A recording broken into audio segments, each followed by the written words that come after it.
We're going to journey, Susie, to a time going back to the brass era of the flying teapot. Now, some of you are saying, wait, Frank, what's the flying teapot? Wasn't that a ride at Disneyland? Well, could be. Boy, I don't like that ride at Disneyland. It's scary, huh, Frank? A special time, a magical time where we went from horse and carriage. That was a big affair, horse and carriage. People competed amongst horses and carriages. They looked at each other and said, the hooves on your horse, there's something wrong. What I'm talking about is the brass era. A wonderful era, the brass era, where we went from horse and carriage, and the flying teapot was celebrated as the Stanley Steamer.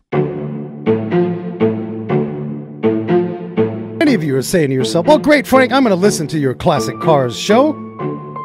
But what are you going to tell me? I've got one in my driveway. Perhaps your wife may have said, when are you going to finish it? Come on, you listening can relate.